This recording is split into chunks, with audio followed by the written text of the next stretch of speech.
उपस्थित बंधूंनो, भगिनींनो आणि बालमित्रांनो, मला पहिल्यांदा असणारा एक प्रश्न आहे, किती ऊसाच्या शेतकऱ्यांचे पैसे मिळालेले नाहीत। कारखान्यात ऊस गेलाय पण कारखान्याने अजून पैसे दिलेले नाहीत। असे या मतदारसंघामध्ये शेतकरी किती आहेत? हात वरती करा। माझ्या माहितीप्रमाणे 7,000 कुटुंब आहेत। 7,000 कुटुंब आहेत की ज्यांचा ऊस कारखान्यात गेलाय पण त्यांना पैसे मिळालेले नाहीत ऊसाची, अशी असणारी परिस्थिती आहे।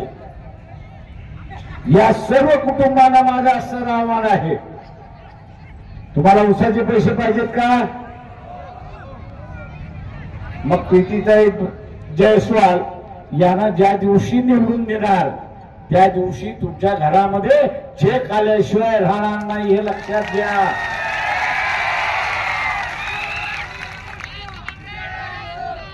चेक आल्याशिवाय राहणार नाही, हे आपण लक्षात घ्या। त्याला त्यांना माहित आहे कारखान्याला एखाद्या शेतकऱ्याचं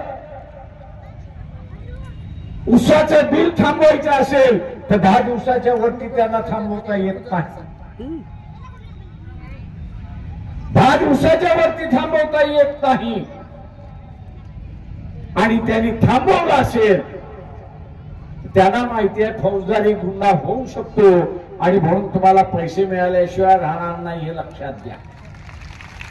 मित्रो, तर हे 7,000 कुटुंब जे आहे ते प्रीतीताई जयस्वालांच्या बाजूने उभे राहणार की नाही राहणार? नक्की 100%। आणि 101 टक्का म्हटला की मला जरा धडकी भरते। आणि म्हणून मित्रो,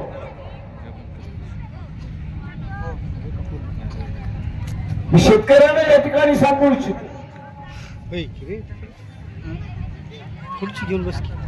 की शेतामध्ये जे पिकतं त्याला असणारा हमी भाव मिळतो। दरवर्षी हमी भाव जाहीर केला जातो, पण दरवर्षी तो हमी भाव मिळतो का? तुम्हाला हमी भाव पाहिजे का? हा हमी भाव मिळवायचा असेल तर विधानसभेमध्ये हमी भावाचा कायदा केला पाहिजे, हे लक्षात घ्या। आणि तो कायदा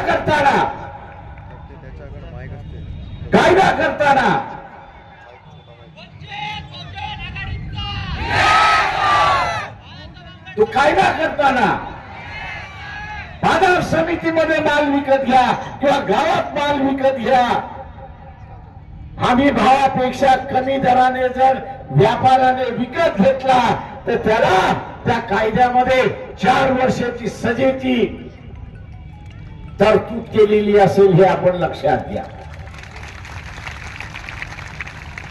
दंडुका असेल तर इथला माणूस भीतो, दंडुका नसेल तर इथला माणूस भीत नाही।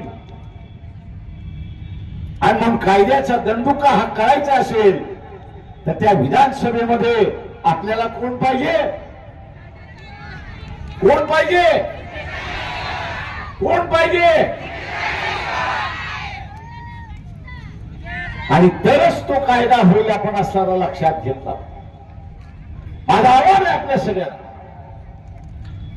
की आपण आपला स्वार्थ बघितला पाहिजे आणि आपला स्वार्थ काय तो शासन जे जाहीर करते त्या प्रमाणात अंमल झाला पाहिजे, अशी असणारी परिस्थिती आहे। आज इथे सांगण्यात आलं 20% कमिशन घेतल्या जाते।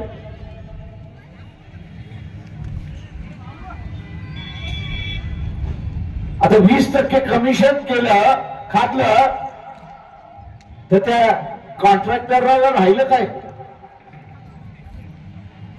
मग ते निकृष्ट याचं काम होणार की नाही होणार? हे 20% जे खेळणारे आणि खाणारे जे आहे यांना तुम्ही सत्तेपासून दूर केल्याशिवाय इथली परिस्थिती बदलत नाही. साचलेलं पाणी तुम्ही पिता का कधी? का नाही पीत? का नाही पीत? त्याच्यामध्ये गांडूळ असतात, आया पडलेले असतात. आता एवढी वर्ष तुम्ही सत्तेवरती यांना बसवलंय, एवढी वर्ष तुम्ही सत्तेमध्ये बसवलेलं आहे, यांनी असताना सगळं पाणी गढूळ करून टाकलेलं आहे हे लक्षात घ्या. आता ते भांडं वापरायचं असेल तर काय करता? ते पाणी फेकून देतात, स्वच्छ धुतात, नवीन पाणी भरता की नाही? निवडणूक सुद्धा ही असारी संधी आहे. प्रीती जयस्वाल यांना मतदान देऊन भांडं धुवून नवीन पाणी घालण्याची संधी आपल्याला मिळालेली आहे. तिचा वापर आपण करणार की नाही हा त्याच्यातला सगळ्यात महत्वाचा भाग. मैं मुस्लिम भाइयों से अपील करता हूं, बहनों से अपील करता हूं, मोहम्मद पैगंबर के बारे में दुनिया भर में अगर कहीं आया तो मुसलमान जो है गालियां देना शुरू हुआ.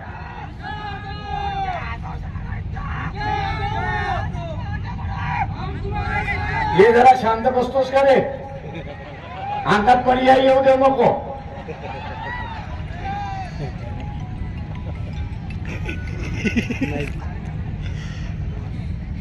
बसपत के भी मुसलमान जो इस बात को बर्दाश्त नहीं करते कि मोहम्मद पैगंबर के बारे में कुछ अनासना बात हो. निपुण शर्मा जैसी एक महिला पैगंबर के बारे में जब कहा तो दुनिया भर में आवाज हुई.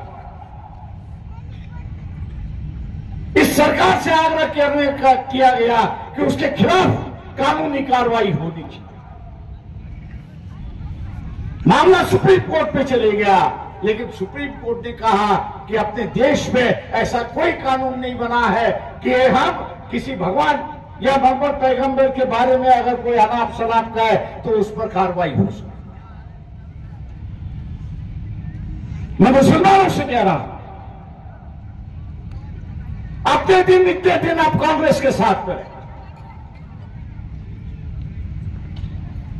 लेकिन कांग्रेस ने आपके झोली में क्या दिया? कांग्रेस ने सिर्फ आपको जो है वोट बैंक की तरह इस्तेमाल किया है. पिछली 5 साल में मॉब लिंचिंग का मामला हो, दोहरे कानून का मामला हो, टीपू सुल्तान का मामला हो या औरंगजेब का स्टेटस रखने का सवाल हो, वंचित बहुजन आघाड़ी आपके हमेशा पीछे खड़ी है, आपके साथ में खड़ी रहे. मोहम्मद पैगंबर को लेके भी वही हाल हुआ. औरंगजेब का स्टेटस था तो शायद चर्चा ये थी कि महाराष्ट्र में दंगे होंगे, मुसलमानों के खिलाफ दंगे, लेकिन जो साथी है हम लोग के थे,